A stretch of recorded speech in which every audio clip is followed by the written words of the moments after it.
So, what's up sa inyo mga ate at kuya? Ako nga pala si Kuya Len at finally nagbabalik tayo dito sa Roblox. So, ngayong araw mga ate at kuya, makikita nyo nandito ako sa larong tinatawag na Plant versus Brain Rots.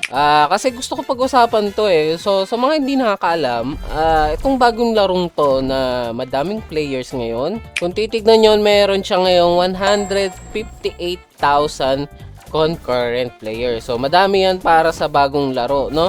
So, ano ba meron dito sa bagong larong to? So, itong bagong larong to, mga tit kuya, ay walang iba kundi gawa ni Jandel. Okay? Itong buong larong to is gawa po ni Jandel. So, kung pupunta po kayo sa main page ng laro, yung Plant vs Brain Rots, makikita nyo, gawa po to ng Yogurt Studio. And pag clinic nyo yung Yogurt Studio, ang nagmamay-ari lang naman po ng Yogurt Studio ay walang iba kundi si Jandel. So makikita nyo si Jandel po ang may-ari ng Yogurt Studio. Pag clinic ko po yan, makikita nyo yung profile ni Jandel. So si Jandel, yung isa sa main ng creator ng Grow a Garden, siya rin pong gumawa nitong Plant versus Brain Rots. So bakit nga ba gumawa si Jandel ng bagong laro kahit na meron naman siyang Grow a Garden? Kasi kung di nyo alam mga tet kuya, lately nakakaranas po ng declining players ang Grow a Garden. So makikita nyo dito, meron na lang po silang 500,000 concurrent players as of now. Okay, as of recording ko. May pasok, okay, gets ko po yun. May mga pasok yung mga bata. Pero hindi po yung dahilan ng pagbaba nila. Kasi dati po may pasok pa rin naman pero umaabot sila ng 1M to 2M. Okay? 1M nga yung pinakabababa nila. Ngayon, nakalahati pa yun. Naging 500k na lang. No? Sobrang baba na niya compare dati. So, isa lang naman yung dahilan nito mga atit kuya. Kasi yung mga players ng Grow a Garden is medyo naboboard na sila. Okay? Kahit naman ako na board na kasi paulit-ulit na lang po yung events na nagaganap sa Grow a Garden. Nag-iiba-iba lang po ng team. And parang umiikot na lang talaga siya sa pets and pagdating sa mga plants, no? Yun lang naman yung kailangan yung i-grind every update. Or alam ko nagdadagdag sila ng pang-achievements pero yung iba is tamad kasi gawin yon. So wala silang oras or time kasi nga yung iba is casual player lang din. Kaya hindi appealing sa kanila yung mga update na yon. Kaya ang naisip po ni Jandel is gumawa ng bagong laro which is inspired by Brain Rot. So bakit nga ba Brain Rots? Kasi nga lately mas nagiging maraming players ng Still a Brain Rot compare sa Grow a Garden. Napansin nyo naman yun. Alam ko nakita nyo na yung report nun na mas madami ang players na na-record ng Still a Brain Rot compare dun sa Grow a Garden. Broke ata nila yung record. Alam ko na broke nila yung record. So ngayon, si Jandel gumawa ng bagong laro na may pagka Grow a Garden pa rin, inspired by Brain Rots. Kasi alam nyo naman, yung mga bata ngayon, pag nakakakita sila ng Brain Rots, para bang may natitrigger sa utak nila yan, hindi ko alam. Kaya na-attract sila sa larong gento. Okay lang naman ako sa mga gentong laro, pero hindi ko talaga trip yung mga Brain Rots. Pero gusto ko lang pakita ko sa inyo na ito nga, gumawa si Jandel ng bagong laro. Kasi nga, siguro declining na talaga kasi yung Grow a Garden. And alam niyo na si Jandel, businessman po si Jandel, okay? Developer siya, also the same time businessman po siya. Kailangan niya kumita, okay? And may family si Jandel, and may mga pinapasahod si Jandel. Kailangan niya ng pera, no? Hindi natin masisisi si Jandel if ever na mawala na talaga siya sa Grow a Garden at lumipat na sa iba't ibang laro.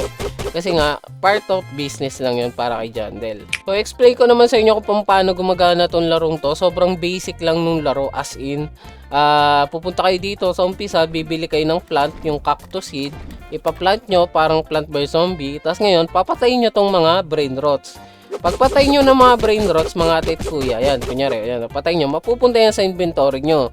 Pag napunta na po yan sa inventory nyo, pwede nyo silang ilagay dito sa parang stand o podium, kung ano man tawag dyan. Tapos kikita sila ng pera, which is same sa Still a Brain Rot. Kaya nga sabi ko sa inyo, inspired to ng Still a Brain Rot na may halong Grow a Garden, tsaka, ewan ko, Plant vs Zombie, kasi makikita nyo naman, parang sa Plant vs Zombie to yung pea shooter, diba?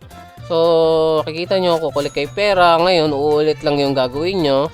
Kukuha kayo ng mas magandang plant na available na merong stock. Makikita nyo may 5 minutes timer din sa taas. Similar sa Grow a Garden para mas ma-hook yung mga bata or mga players na maglaro. Which is okay lang naman. no? So gagawin nyo lang to ng paulit-ulit hanggang sa siguro ma-maximize nyo lahat, no? Makuha nyo yung pinakamagandang plant and makuha nyo yung pinakamagandang brain rot. Tapos, uy, legendary. Patay muna natin itong legendary. Wala pa akong legendary. Baka kaya natin patayin. Pangalan niya, Madung. Anong Madung? Hindi wala akong kaalam-alam sa mga brain rots actually. Kasi parang akatila sa ulo. Kaya hindi ko alam.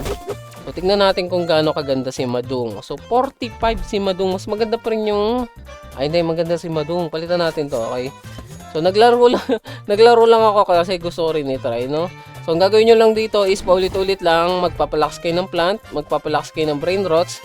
Then, magre-revert kayo. Parang katulad sa Stella Brain Rot o sa Grow a Garden. Kasi may ma-unlock kayong mga extra benefits. No? Ganun lang yung pinaka-premise ng laro. Sobrang basic lang, diba?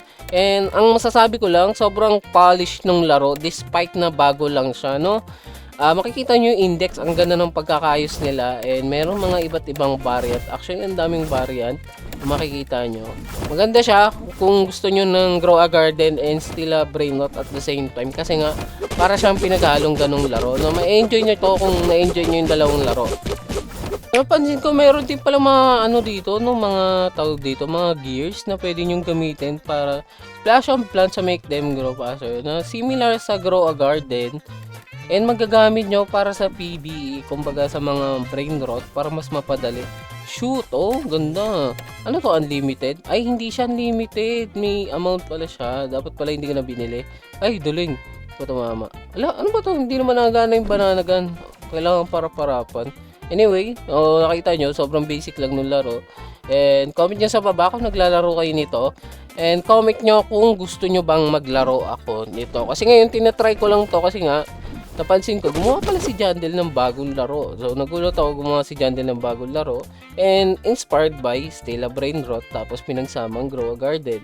Ay, mag-explain lang pala ako bakit pala nawala ako ng 1 linggo. 1 week po kasi akong may malalang sore throat. Tapos wala po akong boses. So, hindi ako napag-record ng any long form kasi maririnig nyo lang sa akin is ubo, okay? Ubo lang maririnig nyo kung nag-record ako ng mga time na yon. Ngayon nagre-recover pa rin naman ako pero medyo okay na ako kaysa nakaraang linggo. So ngayon makakapag-record na ulit siguro ako daily na long form. So comment nyo na lang sa baba kung anong gusto nyo laruin ko. Lately, eto ngayon, nilalaro ko ngayon kasi nga ginagawang ko video. Pero nag-anime eternal pa rin ako in any anime game, okay? Anime game pa rin yung gusto ko talagang pagpokusan. Pero siguro gagawa ko nito if ever gusto nyo, okay? Comment nyo na lang sa baba. So pasensya na kung hindi ako nakagawa ng mga video ng mga nakaraang linggo. So hanggang dito lang ako mga tit kuya. Comment nyo if nagagandahan kayo sa larong to. And comment nyo yung thoughts nyo sa larong to. Dito na ba magpo-focus si Jandel at hindi na magpo-focus sa Grow a Garden? Feeling ko magpo-focus pa rin naman siya sa Grow a Garden pero sa mga admin abuse na lang siguro and lilipat siya or magpapalawak siya ng genre ng mga larong gusto niyang ilabas, no? Kasi nga yung Grow a Garden is decreasing na yung player. So yun lang, no? Hanggang dito na lang mga atit kuya. Kita-kita tayo next video. Ingat kayo palagi lalo na't may malakas na bagyo. Signal number 4. Sabi ko sa inyo yung boses ko nawawala-wala pa eh.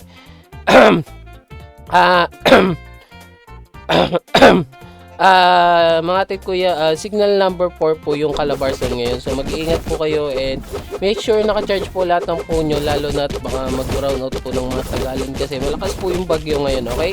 So yun lang mga atit kuya, ingat kayo palagi and God bless po sa inyo. Bye-bye!